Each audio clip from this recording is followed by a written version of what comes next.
ॾुखड़ा अंदर दा कंहिंखो न सुणे सां ओ ॾुखड़ा अंदर दा। दोस्तों हींअर इन यादगार वॉल्यूम नंबर 2 EMI जो 5 कलाम ॿुधंदासीं जंहिंजा शाइर आहिनि हज़रत रखियल शाह रहमतुल्लाह अलैह। दोस्तों इन वॉल्यूम जे लाइ असां सां ताउन कयो आहे शाइर शमन अली मलिक होसपुर कंदकोट खां। इन कलाम जे लाइ असांखे फरमाइश कई आहे पहिरीं प्यारे दोस्त शाइर शमन अली मलिक होसपुर कंदकोट खां, हाजी कबूल खान जतोई ज़िला रहीम यार खान पंजाब खां। अचो त पोइ गॾिजी ॿुधूं पंहिंजे चैनल कामरान जानी सिंधी यूट्यूब ते ऐं पेज फेसबुक ते।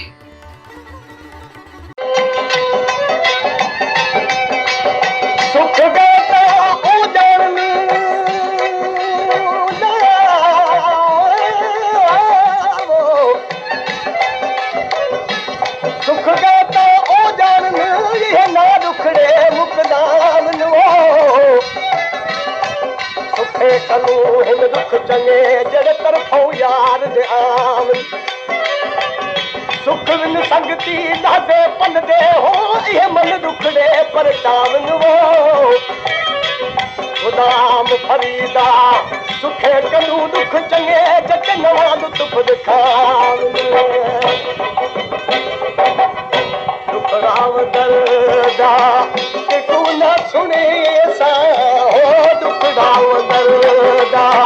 के तू न सुने सा तो दम हया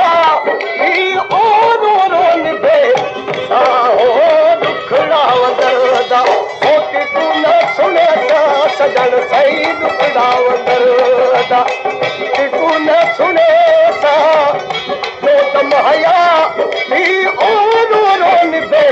सा हो दुखड़ाव दर्दा।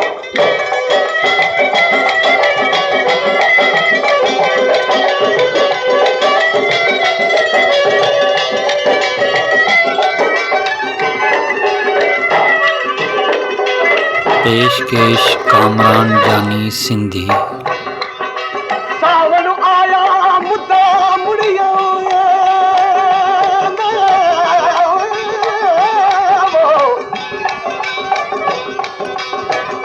सावन आया मुद्दा मुड़िया हर जाते चिका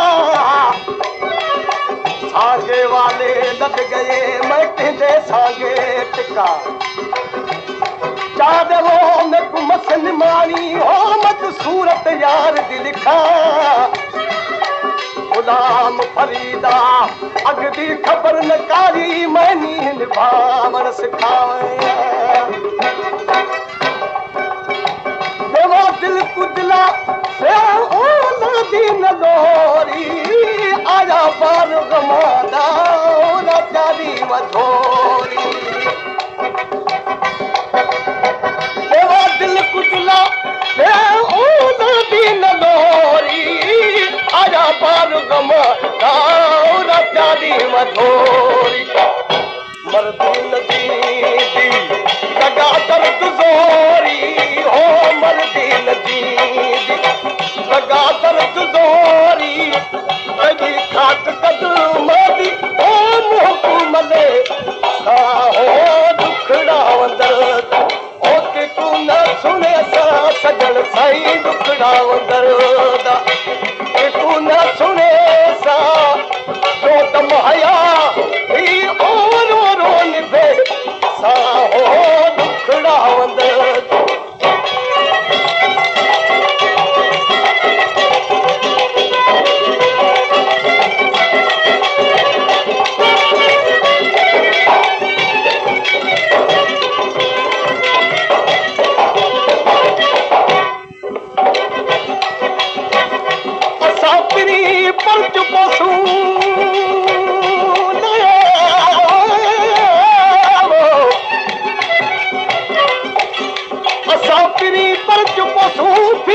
सिन पिटावन वाले सुर्खी लावन मुर्ग दिखावन ये काजा फिरवा वाले वन वन कावड़ ओ करे दे हो जेड़े मिठड़ी मोहब्बत वाले गुलाम फरीदा ओ हर किस छोड़ न रसल जेड़े तोड़ निभावन वाले दिल कुदला ओ मन को मुझे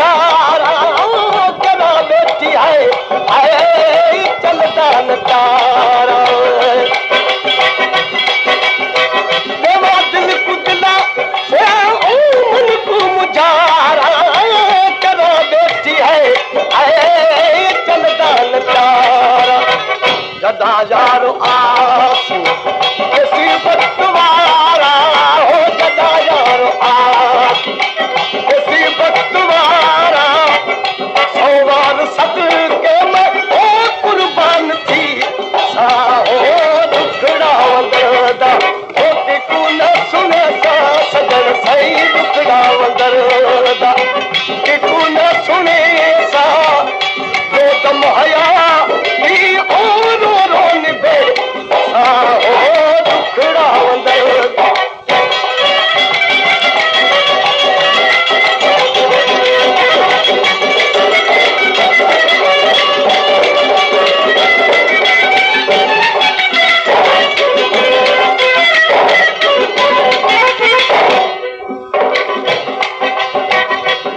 दिल पर दिलादा पारी